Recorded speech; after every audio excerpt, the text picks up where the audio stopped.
ನಡಿ ಈಗ ಶುರು ಮಾಡೋಣ. ಕೇಸರಿಯಿಂದ ಮನೋಲ್ಲಾಸ ಮನಸ್ಸು ಮತ್ತೇರಿ ಕುಣಿದಾಡಿದೆ ನೋಡು, ಮನಸ್ಸು ಮತ್ತೇರಿ ಕುಣಿದಾಡಿದೆ ನೋಡು. ಕ್ಷಣ ಕ್ಷಣವೂ ಆಚರಿಸಿ ಕೇಸರಿ ಹಬ್ಬ. ವಿಮಲ್ ಬಾಯಲ್ಲಿ ಹೇಳಿ ಕೇಸರಿ. ಇನ್ನು ಪ್ರಜ್ವಲ್ ಪೆನ್ಡ್ರೈವ್ ಕೇಸ್ಗೆ ಸಂಬಂಧಪಟ್ಟಂತೆ ಸಾಹಿತಿಗಳು ಕೂಡ ಸಿಡಿದಿದ್ದಾರೆ. ಸಿಎಂ ಸಿದ್ದರಾಮಯ್ಯ ಅವರಿಗೆ ಬಹಿರಂಗ ಪತ್ರ ಬರೆದಿದ್ದಾರೆ ಸಾಹಿತಿಗಳು. 16 ಬೇಡಿಕೆಗಳನ್ನ ಮುಂದಿಟ್ಟು ಸುದೀರ್ಘ ಬಹಿರಂಗ ಪತ್ರ ಬರೆಯಲಾಗಿದೆ. ಆರೋಪಿ ಬಂಧಿಸಿ ಸಂತ್ರಸ್ತೆಯರಿಗೆ ಭೀತಿ ದೂರ ಮಾಡಬೇಕು ಅಂತ ಪತ್ರದಲ್ಲಿ ಉಲ್ಲೇಖ ಮಾಡಿದ್ದಾರೆ. ಪ್ರಮುಖವಾಗಿ ರೇವಣ್ಣ ವಿಧಾನಸಭೆ ಸದಸ್ಯತ್ವ ತಾತ್ಕಾಲಿಕವಾಗಿ ರದ್ದು ಮಾಡಬೇಕು, ರಾಜಕೀಯ ನಾಯಕರ ನಡವಳಿಕೆಗೆ ಕಡಿವಾಣ ಹಾಕಬೇಕು ಅಂತ ಸಿಎಂ ಸಿದ್ದರಾಮಯ್ಯನವರಿಗೆ ಬರೆದಿರುವ ಬಹಿರಂಗ ಪತ್ರದಲ್ಲಿ ಈ ಅಂಶವೂ ಕೂಡ ಉಲ್ಲೇಖವಾಗಿದೆ. ಪ್ರಜ್ವಲ್ ಚಾಲಕ ಕಾರ್ತಿಕ್ನ ಬಂಧಿಸಬೇಕು, ದೇವರಾಜೇಗೌಡ ವಿರುದ್ಧ ಪ್ರಕರಣ ದಾಖಲು ಮಾಡಿ ಅಂತ ಸಾಹಿತಿಗಳು ಕೂಡ ಈ ಪ್ರಕರಣಕ್ಕೆ ಸಂಬಂಧಪಟ್ಟಂತೆ ಸಿಎಂ ಸಿದ್ದರಾಮಯ್ಯ ಅಂದ್ರೆ ಓವರಾಲ್ ಸರ್ಕಾರಕ್ಕೆ ಅವರು ಒತ್ತಡ ತಂದಿದ್ದಾರೆ ಬಹಿರಂಗ ಪತ್ರದ ಮೂಲಕ. ಈ ಕೂಡಲೇ ಪ್ರಜ್ವಲ್ ರೇವಣ್ಣ ಅವ್ರನ್ನ ಬಂಧಿಸಬೇಕು, ಕ್ರಮ ಕೈಗೊಳ್ಳುವ ಮೂಲಕ ಸಂತ್ರಸ್ತೆಯರ ಭೀತಿ, ಆತಂಕ ಎಲ್ಲವನ್ನ ಕೂಡ ದೂರ ಮಾಡಬೇಕು ಅನ್ನೋದನ್ನ ಪ್ರಮುಖವಾಗಿ ಆ ಅಂಶವನ್ನ ಕೂಡ ಉಲ್ಲೇಖ ಮಾಡಿದ್ದಾರೆ.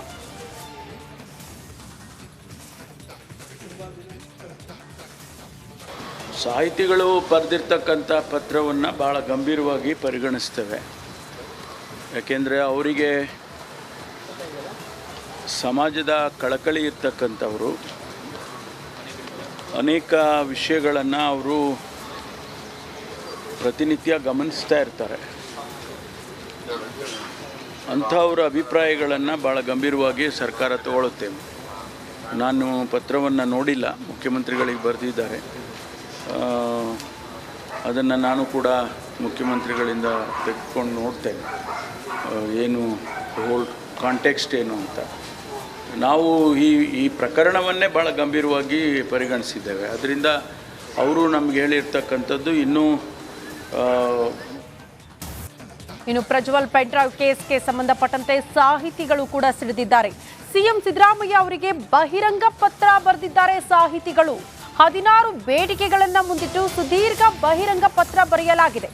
ಆರೋಪಿ ಬಂಧಿಸಿ ಸಂತ್ರಸ್ತೆಯರಿಗೆ ಭೀತಿ ದೂರ ಮಾಡಬೇಕು ಅಂತ ಪತ್ರದಲ್ಲಿ ಉಲ್ಲೇಖ ಮಾಡಿದ್ದಾರೆ. ಪ್ರಮುಖವಾಗಿ ರೇವಣ್ಣ ವಿಧಾನಸಭೆ ಸದಸ್ಯತ್ವ ತಾತ್ಕಾಲಿಕವಾಗಿ ರದ್ದು ಮಾಡಬೇಕು, ರಾಜಕೀಯ ನಾಯಕರ ನಡವಳಿಕೆಗೆ ಕಡಿವಾಣ ಹಾಕಬೇಕು ಅಂತ ಸಿಎಂ ಸಿದ್ದರಾಮಯ್ಯನವರಿಗೆ ಬರೆದಿರುವ ಬಹಿರಂಗ ಪತ್ರದಲ್ಲಿ ಈ ಅಂಶವೂ ಕೂಡ ಉಲ್ಲೇಖವಾಗಿದೆ. ಪ್ರಜ್ವಲ್ ಚಾಲಕ ಕಾರ್ತಿಕ್ನ ಬಂಧಿಸಬೇಕು, ದೇವರಾಜೇಗೌಡ ವಿರುದ್ಧ ಪ್ರಕರಣ ದಾಖಲು ಮಾಡಿ ಅಂತ ಸಾಹಿತಿಗಳು ಕೂಡ ಈ ಪ್ರಕರಣಕ್ಕೆ ಸಂಬಂಧಪಟ್ಟಂತೆ ಸಿಎಂ ಸಿದ್ದರಾಮಯ್ಯ ಅಂದ್ರೆ ಓವರಾಲ್ ಸರ್ಕಾರಕ್ಕೆ ಅವರು ಒತ್ತಡ ತಂದಿದ್ದಾರೆ ಬಹಿರಂಗ ಪತ್ರದ ಮೂಲಕ.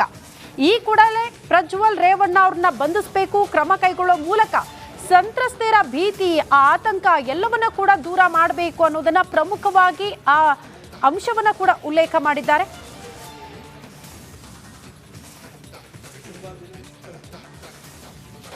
ಸಾಹಿತಿಗಳು ಬರೆದಿರ್ತಕ್ಕಂಥ ಪತ್ರವನ್ನು ಭಾಳ ಗಂಭೀರವಾಗಿ ಪರಿಗಣಿಸ್ತೇವೆ. ಯಾಕೆಂದರೆ ಅವರಿಗೆ ಸಮಾಜದ ಕಳಕಳಿ ಇರ್ತಕ್ಕಂಥವರು, ಅನೇಕ ವಿಷಯಗಳನ್ನು ಅವರು ಪ್ರತಿನಿತ್ಯ ಗಮನಿಸ್ತಾ ಇರ್ತಾರೆ. ಅಂಥವ್ರ ಅಭಿಪ್ರಾಯಗಳನ್ನು ಭಾಳ ಗಂಭೀರವಾಗಿ ಸರ್ಕಾರ ತಗೊಳ್ಳುತ್ತೇವೆ. ನಾನು ಪತ್ರವನ್ನು ನೋಡಿಲ್ಲ, ಮುಖ್ಯಮಂತ್ರಿಗಳಿಗೆ ಬರೆದಿದ್ದಾರೆ. ಅದನ್ನು ನಾನು ಕೂಡ ಮುಖ್ಯಮಂತ್ರಿಗಳಿಂದ ತೆಗೆದುಕೊಂಡು ನೋಡ್ತೇನೆ, ಏನು ಹೋಲ್ ಕಾಂಟೆಕ್ಸ್ಟ್ ಏನು ಅಂತ. ನಾವು ಈ ಪ್ರಕರಣವನ್ನೇ ಭಾಳ ಗಂಭೀರವಾಗಿ ಪರಿಗಣಿಸಿದ್ದೇವೆ. ಅದರಿಂದ ಅವರು ನಮ್ಗೆ ಹೇಳಿರ್ತಕ್ಕಂಥದ್ದು